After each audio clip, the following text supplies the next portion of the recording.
इस वक्त की बड़ी खबर आपको बता रहे हैं। उत्तर प्रदेश के नोएडा में भारी बवाल मचा हुआ है। कंपनीज के वर्कर जो है वो सड़कों पर उतर गए हैं अपनी सैलरी बढ़ाने की मांग को लेकर। तस्वीरें आप देख सकते हैं किस तरीके से तोड़फोड़ की जा रही है, प्रदर्शन हो रहा है। इसी बीच में योगी सरकार की तरफ से आश्वासन भी दिया गया है, फिर भी ये प्रोटेस्ट थमने का नाम नहीं ले रहा है। तोड़फोड़ हो रही है, आगजनी हो रही है। इसी में और जानकारी के लिए मेरे साथ मौजूद है मेरे सहयोगी नवेंदु सर। सर पहले बताइए दर्शकों को कि खबर क्या है पूरी। देखिए, उत्तर प्रदेश के नोएडा में इस वक्त जहां हम मौजूद हैं, नोएडा शहर में जबरदस्त प्रदर्शन हो रहा है। सेक्टर 62 में, सेक्टर 59 में, और जो फैक्ट्रियां यहां चलती है उनमें काम करने वाले जो मजदूर हैं वो सड़क पर उतरकर जबरदस्त बवाल मचा रहे हैं। इसकी शुरुआत शुक्रवार को हुई थी, जब कंपनियों के बाहर मजदूरों ने हंगामा किया था। उनकी मांग थी कि उनकी सैलरी बढ़ाई जाए, उनको समय पर वेतन दिया जाए, उनको टाइम पर बोनस दिया जाए और उनकी सुरक्षा के लिए जो कंपनी है वो प्रतिबद्धता दिखाएं। इसको लेकर सड़क पर उतरा गया। पहले कंपनी के बाहर प्रदर्शन हुआ, फिर सड़क पर उतरा गया और रविवार को कामकाज पूरी तरह से ठप रहा। 3 दिन ये सारी चीजें चली। पुलिस से प्रदर्शनकारियों की थोड़ी बहुत झड़प भी हुई और कामकाज को देखते हुए जिस तरीके से व्यवस्था चौपट हुई, योगी आदित्यनाथ सरकार ने एक बड़ा फैसला किया। सीएम योगी ने सीधे सीधे इस मामले में दखल दी और यह फैसला लिया गया कि नोएडा में जितनी भी कंपनियां हैं उनको टाइम पर मजदूरों को सैलरी देना पड़ेगा। 10 तारीख तक एक किस्त में उनके खाते में पैसे जमा कराने होंगे। 30 नवंबर को जब दीपावली का समय होता है, सारी कंपनियों में बोनस दिया जाता है, तब उनको बोनस दिया जाए। अगर उनसे शिफ्ट से ज्यादा काम कराया जा रहा है तो उसी के हिसाब से उनको वेतन भी दिया जाएगा। अगर वो ओवर टाइम करेंगे तो उसका एक्स्ट्रा पैसा उन्हें दिया जाएगा। जो सुरक्षा व्यवस्था है उसको और ज्यादा बेहतर किया गया। महिलाओं के लिए कंट्रोल रूम से नंबर जारी किए गए ताकि किसी को किसी प्रकार की दिक्कत ना हो। योगी सरकार ने इस मामले में फौरन एक्शन दिखाया और फैसला लिया और सीधे सीधे इससे मजदूरों को राहत दी। लेकिन उसके बावजूद भी यह प्रदर्शन थमने का नाम नहीं ले रहा है। आज भी सुबह से लगातार नोएडा में जगह जगह पर प्रदर्शन हो रहे हैं और इसका असर देखने को मिल रहा है। चाहे वो यातायात में प्रभावित, आप देखिए कि हर जगह पर ट्रैफिक जैम लगा हुआ है, लोगों को ऑफिस जाने के लिए गाड़ियां नहीं मिल रही हैं और जबरदस्त बवाल देखने को मिल रहा है। और इस तस्वीर को आप देख सकते हैं, इससे पता चलता है कि भारी संख्या में कर्मचारी सड़क पर उतरे हुए हैं। लेकिन सवाल ये है कि क्या ये प्रदर्शन करने का सही तरीका है? तस्वीरों में जैसे दिखाया जा रहा है कि तोड़फोड़ की जा रही है, पुलिस की गाड़ियों को तोड़ा जा रहा है, फैक्ट्रियों को आग के हवाले कर दिया गया है। आपकी मांग है, सही बात है, लेकिन इस तरीके से प्रदर्शन करके दूसरों की मेहनत खराब करना कहां तक सही है सर? नहीं, सरकार ने इस मामले में अपना रुख क्लियर कर दिया है और जो नियम जारी किया है उसके मुताबिक कंपनी को सरकार ने जो कुछ कहा है वो मानना ही पड़ेगा। योगी प्रशासन ने फौरन इस बात में एक्शन लिया है। अब जहां तक सवाल है कि ये प्रदर्शन क्यों ऐसे हो रहे हैं, तो कम से कम 14-15 गाड़ियां जला दी गई हैं सड़क पर और तोड़फोड़ हो रहा है, जबरदस्त तरीके से बवाल मचाया जा रहा है। अब देखना यह होगा कि यह प्रदर्शन कब बंद होता है। सरकार ने तो अपना फैसला सुना दिया है। अब यहाँ पे दिक्कत क्या है कि यहाँ पर बहुत सारी ऐसी फैक्ट्री है, बहुत सारी ऐसी कंपनी है जिसमें कि ठेकेदार के तहत मजदूरों की भर्ती होती है। अगर 20,000 रुपए उसकी सैलरी है तो वो जो पैसा होता है वो सीधे ठेकेदार के पास जाता है और फिर ठेकेदार जो है अपने कर्मचारियों को पैसा देता है, ना कि कंपनी के बैंक खाते से सीधे उनके खाते में पैसे ट्रांसफर किए जाते हैं। तो बीच में ब्रोकर का काम ठेकेदार करते हैं जो उनको मजदूरी में भर्ती करवाते हैं। तो इसलिए उनकी सैलरी में देरी भी होती है, उनको कम सैलरी भी दी जाती है और उनके लिए अलग से कोई व्यवस्था नहीं की गई है। इस चीज को लेकर जो सरकार का रुख है वो क्लियर हो चुका है, लेकिन कंपनियों के मालिक इस बात को मानने के लिए तैयार नहीं है बहुत सारे जगह पर। इसीलिए इस तरीके का जोरदार प्रदर्शन देखने को मिल रहा है। लेकिन अभी 5 राज्यों में चुनाव हो रहे हैं। उत्तर प्रदेश में अगले साल विधानसभा चुनाव होना है और जिस तरीके से लग रहा है कि यह सुनियोजित प्रदर्शन है और अब इसकी आंच तो राजस्थान तक पहुंच गई, वहां भी सड़क पर लोग उतर आए हैं। तो इससे लग रहा है कि अब धीरे धीरे इसमें पॉलिटिकल कनेक्शन भी जुड़ता हुआ नजर आ रहा है। राजस्थान में भी अब शुरू हो रहा है, साथ ही अभी कुछ दिनों पहले गुड़गांव और मानेसर की तरफ भी ऐसे प्रदर्शंस देखे गए हैं। तो इससे क्या संदेश जा रहा है कि ये एक पहले से ही प्लान्ड प्रोटेस्ट है?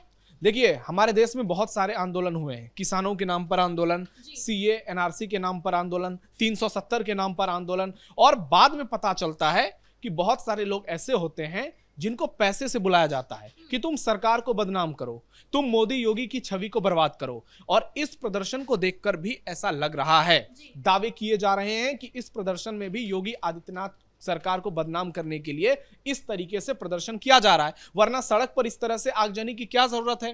कोई भी, जब सरकार ने फौरन एक्शन लिया और इस तरह से दिशा निर्देश जारी कर दिए हैं, कंपनी के लिए नियम बना दिया है कि आपको हर हाल में 10 तारीख तक पैसा देना ही होगा, एक किस्त में देना होगा, डायरेक्ट देना होगा, 30 नवंबर तक बोनस देना पड़ेगा, तमाम सुरक्षा की व्यवस्थाएं लागू करनी पड़ेंगी ताकि किसी को कोई दिक्कत ना होगी। उसके बावजूद इस तरीके का प्रदर्शन होता है तो बहुत सारे सवाल उठते हैं, इसके पीछे कौन है, पर्दे के पीछे की साजिश कौन रच रहा है और इस मामले में कौन इन्वॉल्व है।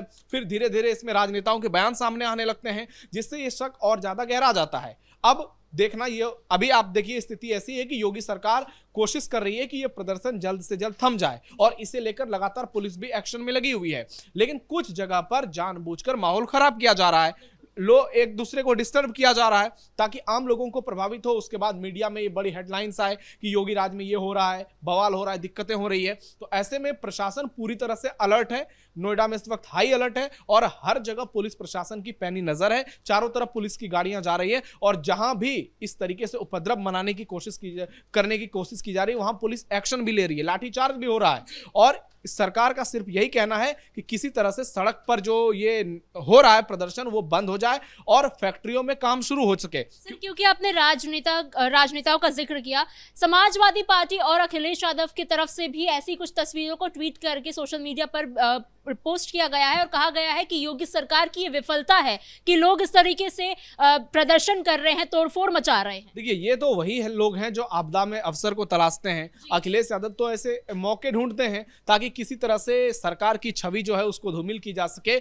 आपने देखा होगा कि जब 3 दिन ये प्रदर्शन होता है उसके बाद सरकार का इतना बड़ा फैसला आता है कि एक झटके में सारी समस्याओं का हल निकाल देते हैं। अब कंपनियों को तय करना है।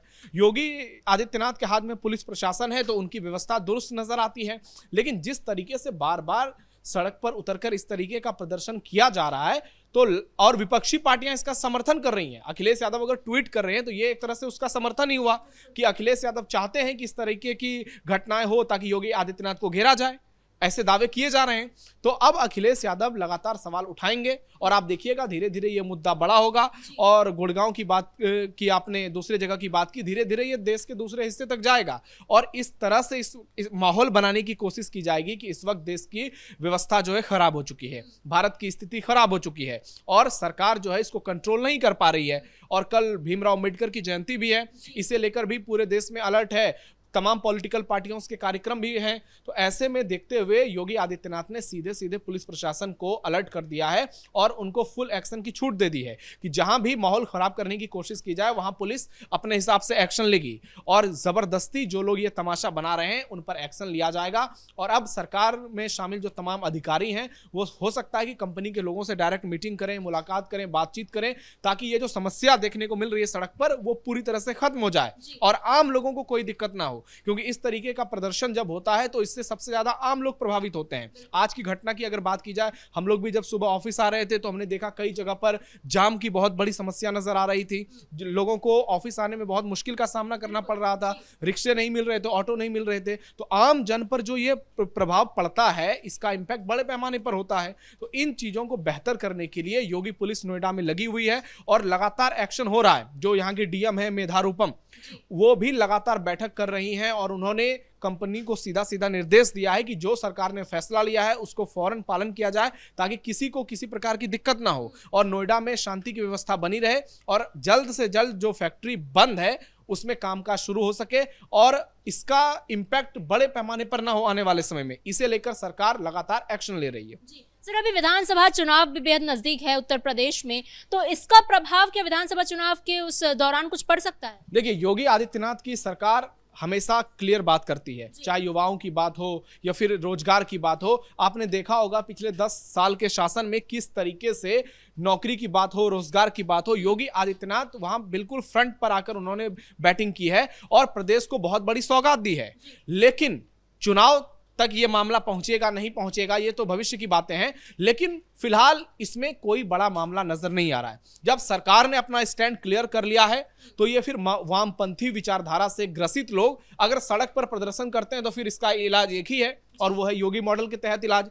जब सरकार ने सीधे सीधे नियम बना दिया है, अगर कंपनी वाले नहीं मानेंगे तो उनके साथ भी योगी एक्शन होगा।